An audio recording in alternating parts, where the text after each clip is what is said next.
Hey y'all, the girl Pep-C here. I just wanted to give y'all a quick little update. I don't know if it's gonna be quick or not, but I am done with my Olympic journey. It has come to an end for me.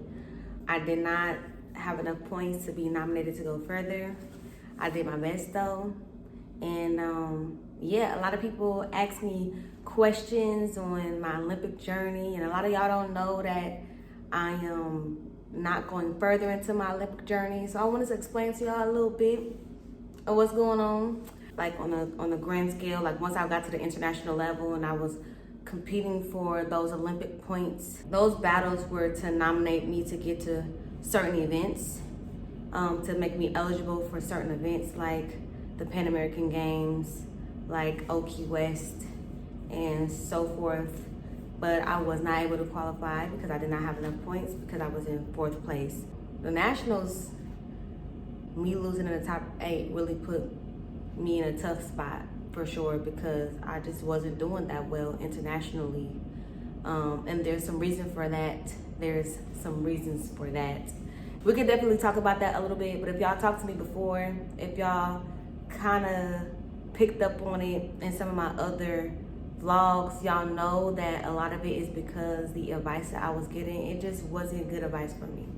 Some of my breaking moves is not very difficult, and so a lot of what makes me win or what makes me likable is my energy, hence the name Pep, and my ability to dance and battle and perform, feel it, you know, like those characteristics that can add to a dancer that doesn't necessarily have to do so much with your body style or technique.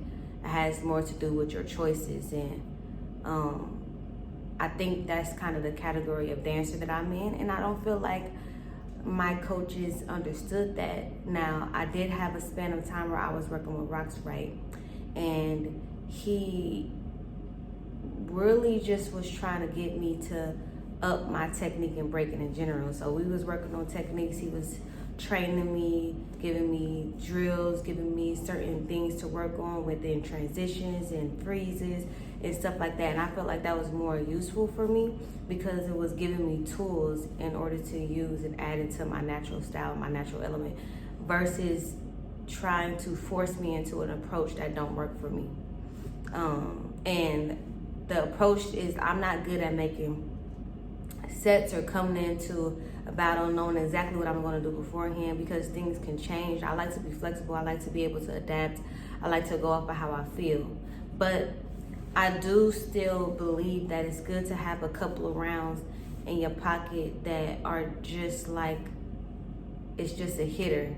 Like you don't like the music, you're not feeling it, and you could just kind of like do it. The hardest thing for me with my Olympic journey was definitely the financial sacrifices that I had to make because I didn't have any sponsors. A few years ago, like as early as 2019, Monster was looking at me pretty heavily to see if I would be one of the women on her team. They didn't think I was ready yet.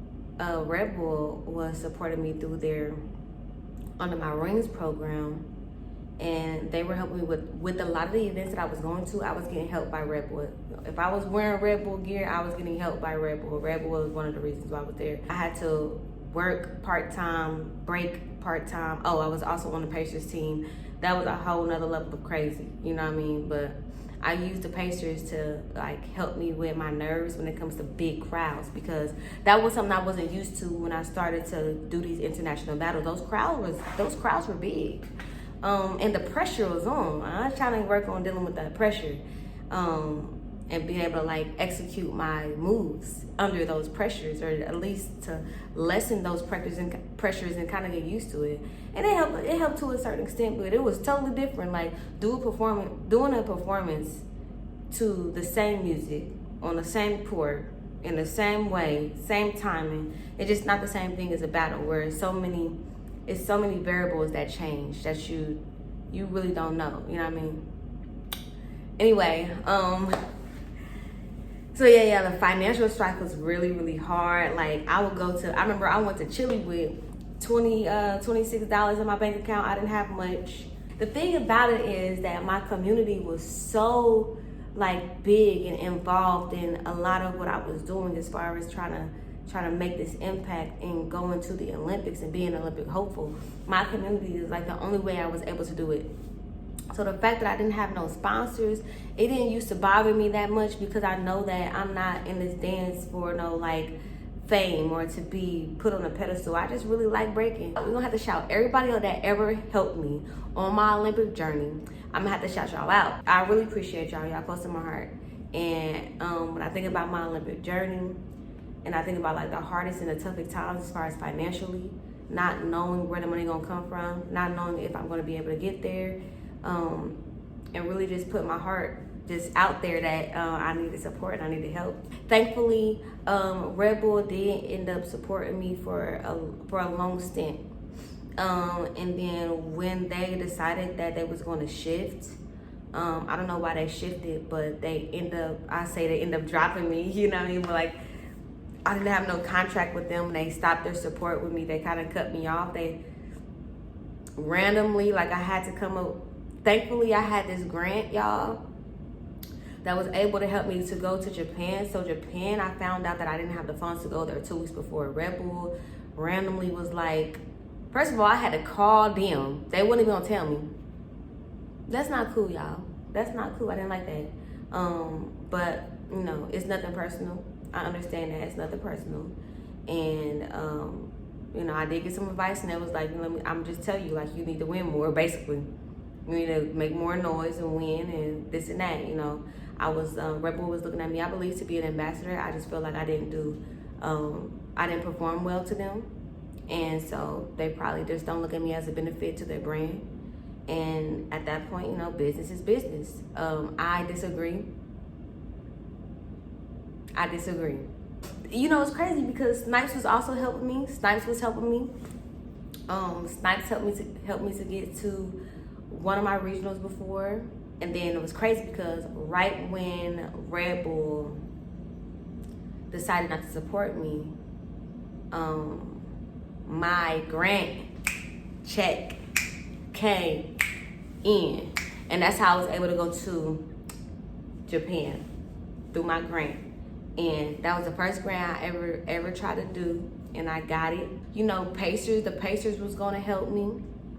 Some people stopped that. Some really personal, close people that could have really furthered that process gonna stand in front of me, look me in my face, and ask me if I think it would be worth the Pacers supporting me. That made me upset. You know, I'm still upset to this day. You feel me? And I'm learning not to be loyal to these companies because they not loyal to you for real.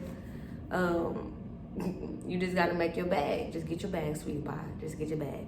But anyway, so then it was crazy because I was really out of options. I almost didn't make it to Austin because, like I said, I was working a part-time job. All of these things, it was really hard for me to make ends meet and go to all of these battles and stuff like that. It was a lot of money spent. All of a sudden, Louis Vuitton reaches out to your girl. Now, this was not all of a sudden. Louis Vuitton reached out to me. I thought it was a scam. They reached out to me through Instagram. I thought it was a scam. And like close to a year later, it comes back to me. This is a year of struggle. That didn't have to happen.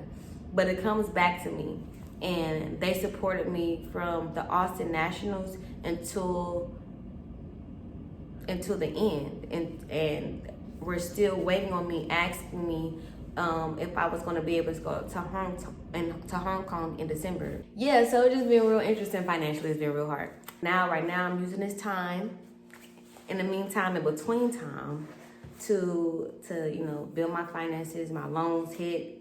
COVID relief stuff has dissolved, and now I'm back to paying on my student loans. So my loans hit. I gotta, you know, make sure I got my stuff together to be able to pay on my loans. I gotta be able to pay my debts down because boy, oh boy, did this this was a financial struggle, okay? And then I want to get ready to launch my business like real good. So anyway, boom. So that's the financial thing. That's what's next, right? The other thing that was really difficult on my journey with the Olympics was like how I was going to train versus how I like to train. Because to be honest, like I just want to, what I like to do is I like to find some music that I'm like, oh, this is some good music, new music, you know what I mean? Old music that I really enjoy. Find a playlist, put the playlist on and get busy. You know what I mean? A couple of moves here and there that I'm trying to work on and training those moves, drilling those moves, you know, freestyling here and there, boom, boom, back, you know, hit a couple drills, drill this, drill that. And it's just really a freestyle. I like to freestyle my practice with some things in mind, some goals in mind. I always had a place to practice in my home. Whenever I wanted to practice, I could do that. Things were different. Because of my financial difficulties, I moved out of my apartment and I moved in with a friend. I no longer had a space to practice inside of my home, inside of my living area. I had to go somewhere to practice. I started implementing a practice schedule. I was never like that. The practice schedule I had was the open practices. And outside of that, it was just whenever I got the feeling to want to do something, I would just do it. And that kind of went away a little bit as I got a little like stricter routines. So the first practice regimen I was given was through Rocksrite. So it would have like a really hard week, a medium week, and a easy week. And I feel like I was getting a lot better with that regimen. And honestly, if I would go into a regimen, I might go back into that one because I was able to like kind of get into that one a little bit. So this other one where it's like a day to practice, a day to rest, a day to practice, a day to rest. That was a schedule that I got approved with Flowmaster, and it was just hard for me to stick to. I don't know if it's more beneficial or not. It was just hard for me to stick to it, to be honest. Like, that's pretty much all I can say. So yeah, I would probably go back. I would definitely go to the training regimen that Rocksrite had. I feel like that was more my speed. Because it gave me a focus for the week and I wouldn't have to look at my phone every day all the time. It would just be I look at my week, you know what I mean? And I have a certain amount of goals in the week and I'm very goal oriented, and it's certain things that what I would do is blend the two. Some of the exercises that I was doing with Rocksrite, instead of running a mile, I might put a sprint in there, or like, anyway, it was just a lot. It's so many different ways that you can go about your training. You gotta find what's right for you. And I feel like the schedule that I got from Rocksrite was perfect for me. And some of the exercises also was good for me. And then I could probably feed and add in some things I learned from Flowmaster. Another thing that was really new for me that I learned from Flowmaster and this really cool guy from LA named Carl was breathing techniques. So how to calm your breathing during battle. Not only are your endurance just increasing through doing cardio, but you can increase your endurance through breathing practices as well. So breathing practices was really new to me. And I got that from Carl and as well as Flowmaster. Flowmaster was really, really big on recovery. So like rest and recovery is active. It's an active thing. So I learned that on my rest days, I should be doing something that's active, doing something that's aiding my body in healing.